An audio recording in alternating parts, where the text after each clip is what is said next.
Good evening, good afternoon. Welcome back to High Top Sports Oregon. I'm Cody the Professor. We got Derek the Duck. But first, I want to thank our proud sponsors, BetUS. They have powered us all year long for all of our gambling needs. I think we hit last week. But go ahead, check them out, betus.com. We will do some gambling in the middle of this. But first, let's go ahead and talk about the big rivalry. It is rivalry week. It is the single-handedly biggest weekend of college football, not playoffs. This is the one, right? And we got another UW that the Oregon Ducks are going to face. Now the first one they did win, but it was tough sledding. And let's go ahead. Let's get into that. University of Washington. What are we feeling under Jed Fitch there? Yeah, obviously, I feel a lot better about it this year compared to the last 2 years. Obviously, Washington has significantly regressed, not only on the field, but in terms of roster talent as well. So, I think Oregon has to feel really good about this, especially where they're at in terms of roster construction. Obviously, sitting as the number one team in the country and has been so for the past few weeks here. So, it's like you have to feel good about it. Obviously, the Huskies are coming down 2-0, and so we got to love that as well. It's the line of 19 and a half, though, Prof. I ain't going to lie. That one scares me a little bit.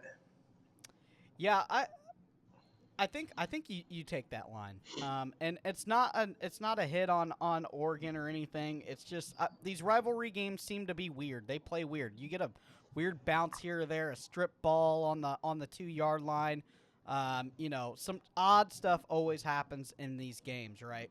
And I think it's going to be safe to pretty much all of the lines except for Florida State because we know UF is going to absolutely skull drag FSU this weekend. I think you take all of the point favorites because I don't think a lot of these are going to be big wide open of like 19 and a half or more. hmm And that's kind of where I lean too. I know I had a couple of people who they voiced their frustration with me when I told them that I typically on these big lines I'll bet the opposing team's points, and that's just either Oregon wins by a lot and I'm a happy man, or I'm making some cash that night. And it's kind of the same thing here with Washington too. It's Washington, although they've severely regressed, right? That's not a secret. They've shown flashes this year. Obviously, they do have some good skill pieces like Giles Jackson and Denzel Boston. Jonah Coleman obviously has ran for over 1,000 yards already at this point. I think he's averaging damn near 6 yards a carry. So they do have offensive pieces. The quarterback situation, Will Rogers, I would say I'm sure most Husky fans have been disappointed with his performance this far. I think I just looked at his numbers and it was 14-7 touchdown to interception ratio. So, it tends to turn the ball over a little bit, but they do have Desmond Williams too. And I know, a lot of UW fans are excited about him and the prospect of him potentially starting just because he's a little bit more of a playmaker with his legs. Um, doesn't necessarily have to force those shots like Will Rogers does from time to time. So I'm interested to see who UW announces as a starter when game day comes. Either way, I'm not worried about this game. Really not. I think Oregon wins by at least 2 scores. It's just simply looking at that 19 and a half line. That is a very, very large line for a pretty intense rivalry game, regardless of records. For sure, for sure. Let's go ahead and get into this thing right away. We have offense. We'll start with them. These are my impact players. Trayshawn Holden. I think you got to take some of the double team off of Evan Stewart, the big deep threat that's going to stretch it vertical. You got to work some of these crossers and mesh concepts, and you got to be there early and often so that they fear you. How you feeling about that? Yeah, You know, I and a do feel pretty guy, good about. a guy that has seemed to pop sometimes and not all the time. Yeah, and I would say honestly, outside of Tez Johnson when he was healthy, that's kind of been the recurring theme with these Oregon receivers, and I don't think it's due to them falling off or lack of production. I truly do believe it's just more due to the fact that there are so many people who are able to produce on this offense right now, especially with the emergence of Justice Lowe. That's someone who not a lot of people saw getting some playing time. Who has been, I don't want to say a staple down the stretch, but he has been an important piece while we are missing Trey Sean for a period of time. Obviously, Tez has been down for the last couple of weeks, but I do feel good about it. Evan Stewart, he's going to do what he does. He's really come on the second half of the season. So I like the matchup that he's going to be having against the Washington defensive backs. I think he's going to get his opportunity to have a few big plays there. But the kind of like you said, the one I'm more interested in is Trey Sean Holden. I think a lot of the focal point is going to be on Evan Stewart for obvious reasons, and Trayshawn has been quiet the last few weeks. I mean, obviously we had a bye week last week, but then against Wisconsin, he was pretty. His impact was pretty minimal at that point. So I think this is a good opportunity for him to have a breakout game as well, and I think he's going to be pretty important to that offense. But that also goes back to, kind of like we were talking before we hopped on the show, if Tez Johnson is going to be good to go. He announced on his Instagram that he was back. However, in, the Dan Lanning's presser, he kind of shut that down really quickly and said, you're going to see him on the field when he's on the field. As we know, Oregon fans, Dan's pretty tight-lipped with injuries, doesn't really speak on it. So I don't know if Tez is going to be available this weekend. My best bet is going to be probably not. However, that's just speculation. Yeah, that is 100% speculation. Save him for the playoff game. If he's 80%, you might as well save him. Right. And I think that's probably it too, just because they do have some advantageous matchups in favor of Oregon this week too. Thanks, Dan, for not letting us know anything for the betting odds. Appreciate that. That's real nice. Jordan James. You got to catch well out of the backfield. They have definitely done that. He has done that. Man, he has been absolutely electric. I think that he does not get enough credit, like we have said, week in and week out, because he is at Oregon. He's got to help him pass pro and kill them between the tackles, and that guy can do it. Some of his better runs, in the early season was bouncing outside, but he's kind of been a little bit more productive sledding in between that tackle guard opening. With some of those run concepts, it really kind of surprised me. He has turned his game to more one cut and go down the field. I don't know if that's the running back coach telling him to do that, or he is just seeing the field better. But most of his big pop plays have been in between that guard and tackle position. Very true. And another thing that I think he's done a really great job in from early in the year to where we are at this point of the year is kind of staying patient with that initial handoff. A lot of backs, you see them, they take that handoff and they go full burst to the line right away. He's a very patient runner, and that's something that was made rarely evident against Wisconsin. He sat back, kind of waited for those holes to develop, kind of see how things naturally shook up, and then he hits his holes. And kind of like you said, he has moved more from early on in his career where he was more of an outside runner, try to, dance around defenders, to all of a sudden he's kind of starting to transform himself into that more prototypical NFL back, right? Where you're hitting the tackles, you're able to, like you said, that one jump cut. And that doesn't mean he doesn't have the agility to continue to do what he does. He absolutely does. And that's been made evident multiple times this year. However, I think he's really kind of coming into his own now that he's figuring out, how to use his body type. He's continuing to develop as a running back. He's looking NFL ready, honestly. Yeah, one of the best running back coaches I have ever heard. His quote is, "The land of gold is right next to the ass crack of that guard right there." I mean, if you're right on the ass crack of that guard, you are gonna run it to the land of gold. So, it's kind of funny he said that, but a good high school and college running back coach that I knew, he always used to scream that. Evan Stewart got to win on the double moves. This is where he's been. I said it a couple weeks ago, and then it kind of came to fruition. And this is where he's been better on those double moves. They started with him very early and often. Then he started hitting the double moves and really stretching them deep down the field. He can be the guy to really take the top off the defense. We have seen it week in and week out, but just here and there, flashes. I gotta see it. I gotta see him as a number one wide receiver. That's why he was brought in here, to be a future number one wide receiver. I know it's a thick class. I know in Will Stein's offense that they do not necessarily take a lot of vertical shots, but you got DG with the arm strength to get it there. You got to do it. Oh, 100%. Evan Stewart, he absolutely thrives on those double moves, and we've been seeing all year.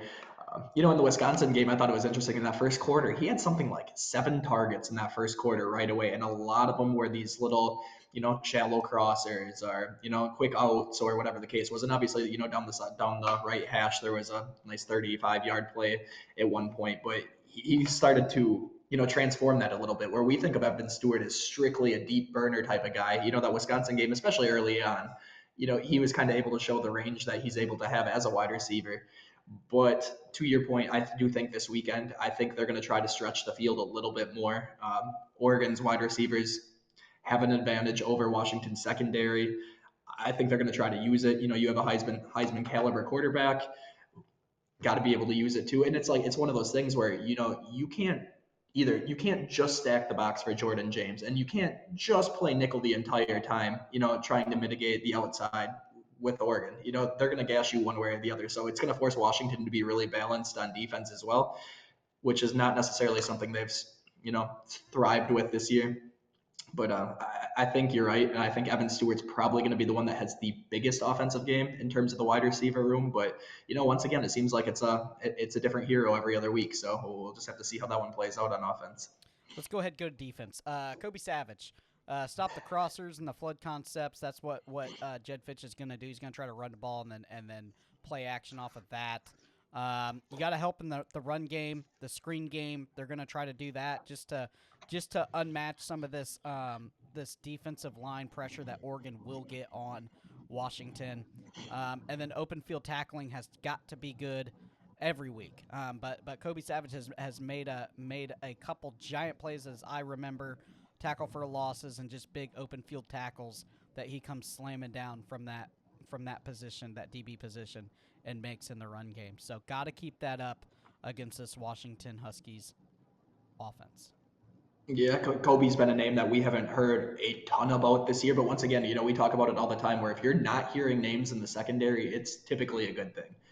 He's still making his presence felt in the run game, but he's especially doing what he needs to do on the back half of things. So I think Kobe's going to have an opportunity for another big week this week, especially kind of like the offense that Washington tends to run. I think he's going to have to be a focal point of this defense if they want to be successful. You're going to have to be very disciplined because you play action so frequently.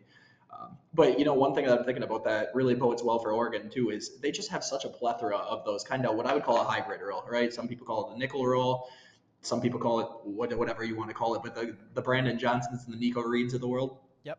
I think they're going to be especially prevalent this week, especially just because Jonah Coleman is so talented. I believe he's the most talented offensive piece Washington has, and honestly, I don't look at him lightly, regardless of what the record looks like. However, I will say the two nickel pieces that Oregon does have are extremely effective in the run game as well. Yep. In addition to Kobe Savage, who's disciplined enough to be able to make an impact in that run game as well. All right, Matteo Ungale. Hopefully, I didn't butcher it too bad. He's got to shut down the run. By setting the edge. Setting the edge is going to be the very most important thing here.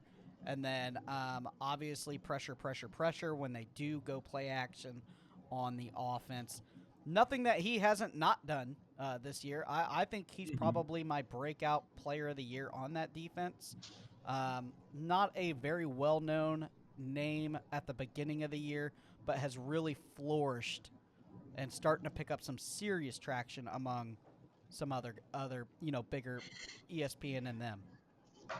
Well, for you high top listeners, I encourage you to go back to the preseason and watch who your boy selected as the breakout defensive player of the year. Spoiler alert, it was Matteo, and it was for this reason. He, like I said, he as a true freshman, he was able to make an impact, but it's hard to come in as a true freshman and make an all-American level impact.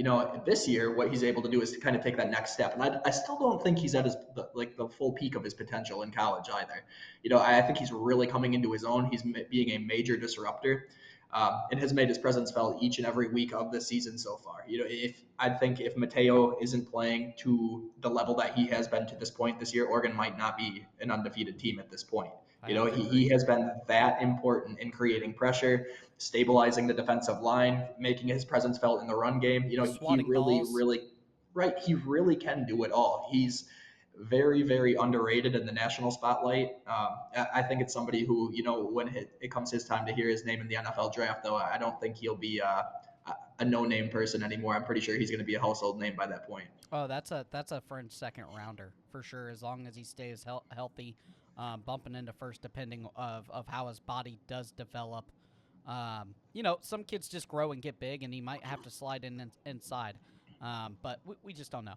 But, boy, I tell you, that kid is really starting to be something else. And then, obviously, a household name to Washington, JaMarr. He's got a lockdown wide receiver 1, and he's got a support in the run defense because they're gonna try to do a lot of stuff to get that running back the ball for sure. But he's also got to stick on wide receiver 1. I don't think they're gonna roll him every single spot that wide receiver 1 is, but I think he's gonna be be on the I would say 60% of the coverage.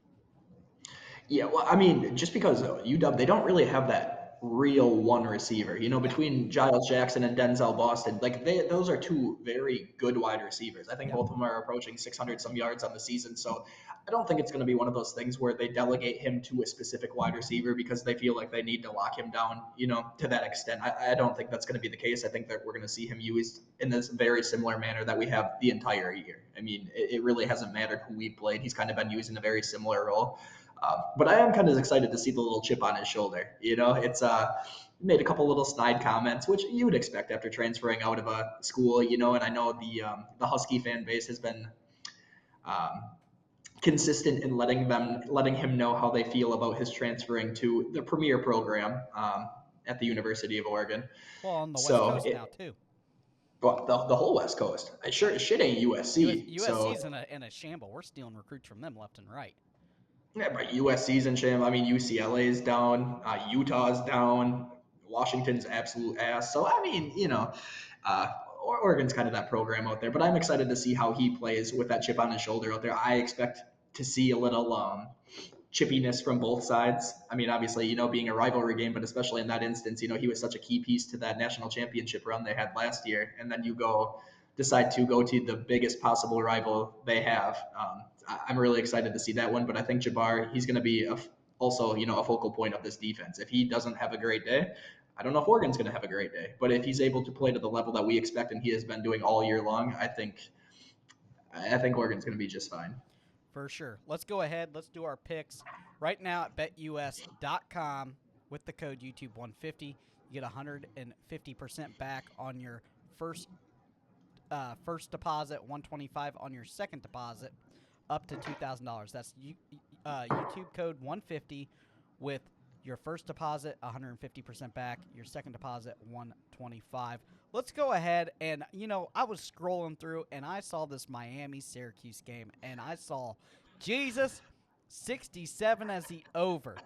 All right, so this is what I'm going to do. I'm going to go ahead. I'm going to take the 10.5 for the Syracuse. Listen, Miami has usually stretched their lead out at the end when they're beating opponents, but they have not played anybody whatsoever, really, minus a bad UF team at the very beginning, and then they kind of found their way. They really haven't beat anybody great. So let me get Syracuse points, Miami, unfortunately, money line, and let me get the under of 67. What are you feeling, Derek? Yeah, actually, this is one of the things that I didn't think would be coming out of my mouth tonight, but I would take the Miami points. I think they really need to bounce back. I think they really understand exactly what's at stake in this game, regardless of if you're playing, UF or you're playing Syracuse. This is a major game for them that has major playoff implications. Obviously, it can have an impact on that ACC championship and just kind of the momentum heading into that part of the season. So I think they know what they need to do this week. And Syracuse has been another one of those teams that have been so streaky. They started out the year fairly hot with Kyle McCord, and then they've kind of fallen and faltered since. And then they had a couple week stretch where they were a little bit better, and then they play down to inferior opponents. So although it's in Syracuse, I believe we said correct. Yep. Okay, yeah, I think I would still take the Miami points. I would also take the under too. And it's not. I think Miami's going to put up points. I mean, that is a lot of points for Vegas. A lot for a college game. I thought it was the basketball for a second. Yeah, I think I would take the under on the points too. Although, I do think it's probably going to get close to it. Vegas doesn't lose. We know that if there's a funny line, there's usually a reason for it. For sure. Maybe Cam Ward has his Heisman winning moment there against Syracuse and absolutely just dog walks him. I don't know. Fran Brown took that program over, and Syracuse hasn't been great since, I don't know, the freaking 90s probably. Early 2000s, I guess, maybe. But he's going to get that program. That's a heck of a recruiter there in Fran Brown. He's going to get that program turned around. It's not if, it's when. So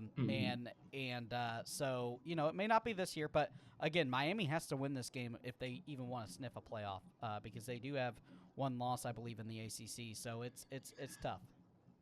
It is, and like I said, it has playoff implications. Cam Ward's not he's not going to win the Heisman. Let's be real. But if you want to have your name in that conversation, if you want to be a finalist in New York, you know what you have to do in this game, and this is a perfect opportunity to do it. You're in a domed stadium, right? Yep. You're playing an inferior opponent whose defense has been very streaky, to say the least. Yes. And yeah, this is the perfect opportunity for a Cam Ward to have a massive game. I'm not saying that's good enough to put him back in like the Heisman front runner conversation. I think that ship is well sailed. However, I think if he wants to be a finalist and even have his name in the borderline conversation, he needs to absolutely ball out. And I think he will do that as well. He's still playing for NFL draft stock. Yep.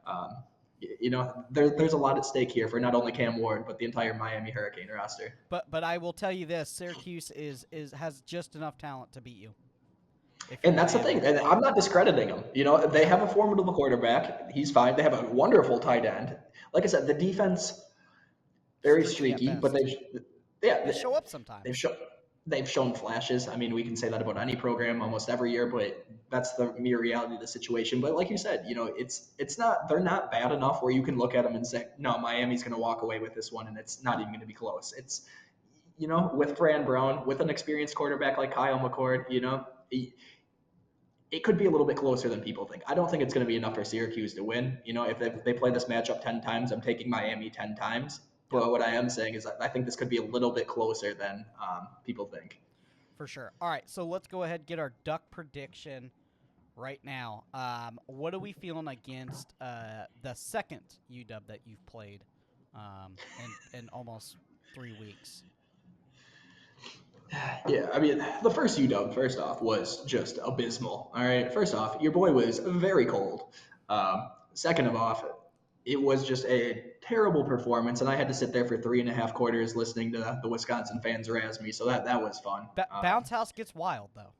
The bounce house does get, and that's what I tried telling people. I was like, I know most people don't, in the national scope, don't think of Wisconsin as a tough place to play, but I have been to many games at Camp Randall Field, and it's like, it does not matter who they're playing. It's like that third quarter is always fun. We got to see that little bit of the Ducks versus them, where they made that a focal point to, turn on the activation once jump around started happening.